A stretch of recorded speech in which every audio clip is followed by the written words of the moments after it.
The goddess is calling for an honoring of what she allows to be created through the core mystery of the blood, through the very gift from her own womb.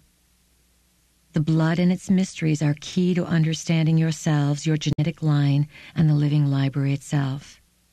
The blood is a living symbol demonstrating cyclic evidence of your connection to the ancestors and the codes of consciousness stored within all beings. Your blood is rich with stories. It is filled with patterns and designs of a geometric nature that reorganize themselves according to your state of consciousness and intent. In order to awaken to a new view of life, you must be willing to reconsider and make changes. Your thoughts are recorded by your blood. They are imprinted with a distinct font according to your feelings, and then radiated outward for all worlds to read. You are the sum total of yourself in physical form because of your blood. Often, women have been in disdain of their menstrual blood rather than honoring it as the source of their power. The blood carries the genetic code, and because the Mother Goddess is the source of all things, this is where the code comes from. It is where the story is hidden. Menstrual blood can be used to nurture plant life, to mark the earth, and to let earth know that the goddess lives again. Women, if you are still bleeding, become wise in honoring your body and your blood. Your blood is one of the highest sources of fertilization and territorial marking that you can call upon. Understanding the blood mysteries is key to connecting to the source of your power and deep inner knowledge. You can mark the land where you live with your menstrual blood. You might start out with the cardinal points, north, south, east, and west. Then over time you can continue to imprint earth, like a painter laying strokes on a canvas. You can dilute the blood with water, thereby increasing the amount. You can bless it and use crystals to hold the vibration. This process is considered to be marking the goddess territory. It will draw plants and animals that have a new vitality and that feel that they are one with the goddess. If you want to have a fertile garden, the best garden in town, use your blood diluted with water. Your garden will flourish. You will find that your blood can accelerate the growth of food. It will accelerate many, many things. It is not a mistake that women bleed. It is one of the grandest gifts. It is the elixir of the gods. Aboriginal women save their menstrual blood in pouches and use it to heal wounds. There are many things that women can do with their blood. Some of you don't like the idea that you are women. When your bleeding occurs, you find it an unpleasant, uncomfortable, painful, inconvenient time and experience. Men often have no idea what goes on, so it is an awkward time for them as well. In the days ahead, contact the goddess, open your heart, and discover where the bleeding can take you and teach you. For within the bleeding process lie many of the keys to bringing the goddess back onto the planet. There is a need to return to the sharing of power through partnership. Menstrual blood is highly oxygenated, the purest of blood, and it carries decoded DNA. It is the oxygen that decodes those strands and allows the restructuring of the data. Your scientists are now playing with a third strand of DNA. They are learning how to build strands of DNA based on photon lights, fibers in the body that we call light-encoded filaments. The energy of the goddess is moving rapidly, ready to work with those of you who are willing to remember her call. Her instructions are to honor your bodies and earth and your sexuality, because it is through this process that you are all created. We know that some of these ideas make you uncomfortable, and that is why we bring them up. Embrace the fullness of your bodies and of what needs to be done, and get on with it. Work together, play together. Women, wake up and read the owner's manual of your bodies and discover that you own something valuable. Men, you own something as valuable as well, and this something called a body has cycles, rhythms, and patterns. It can do miraculous things. The blood is more mysterious to the male vibration because all of a man's blood is inside of him. It is not something he can see and feel each month like a woman can. War is one of the distortions brought about by the patriarchy in an attempt to give males the power of blood. Yet this blood is not the same. It is brought about by violence, by destroying life, by maiming and killing, with emotions or feelings stifled and suppressed.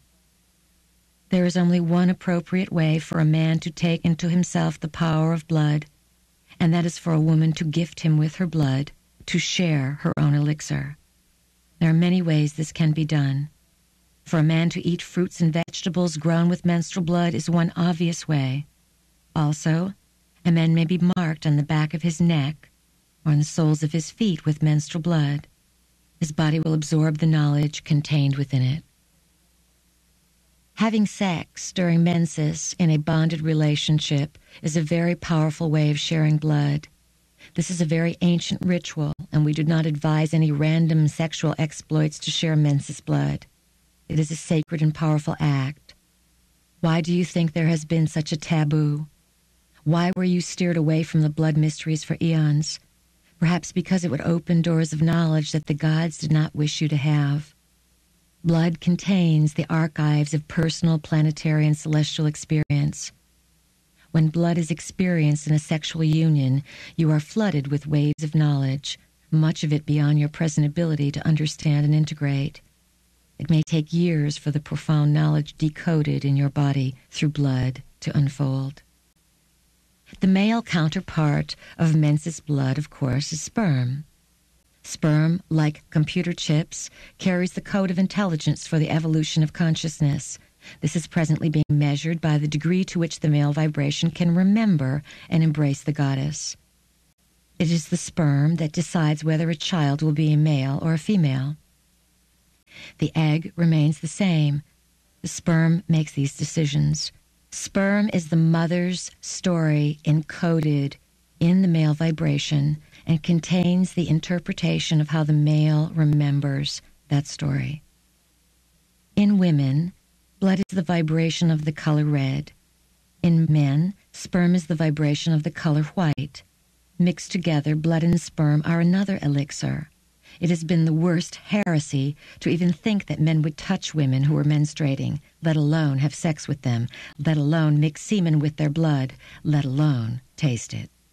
Yet, far back in ancient times, when the goddess energy was understood, and when women were revered, this mixture was considered the drink of immortality for men.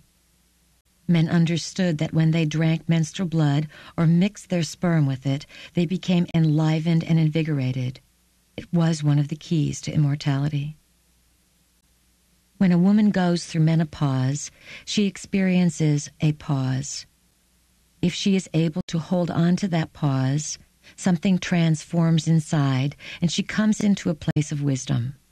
Throughout most of recent history, when a woman stopped her menses, it was believed that she was to be feared because she could now hold the blood and keep all its power.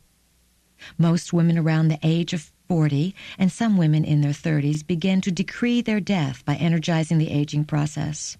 Women are steered away from their own natural cycles, and through their thoughts, hates, and cursings of their own bodies, they throw their bodies off balance. There is a complete misunderstanding of menopause that is similar to the misunderstanding that bleeding is a curse. Everyone tends to adopt these misunderstandings. There is a great gift in menopause, and there is nothing that is lost at this time of life. It is a time of tremendous gain and flowering, the very opposite of what you have been told. Often, men who have vasectomies fear their own sexual power and believe they have no control over their bodies. The symbolic representation of vasectomies states their sense of powerlessness, that their sperm and penises do not do what they want. The fear of sperm creates a fear of the body. Those who have vasectomies also speed up difficulties with their prostates, for shutting off the flow of sperm creates difficulties in the body. We do not recommend vasectomy. We recommend that you learn how to use your bodies rather than condemning your body's functions and creating detours. Be open to a sense of wonder as you reconsider your sexual beliefs. To be alive is to know the goddess. Look for this force in yourself and in everything around you.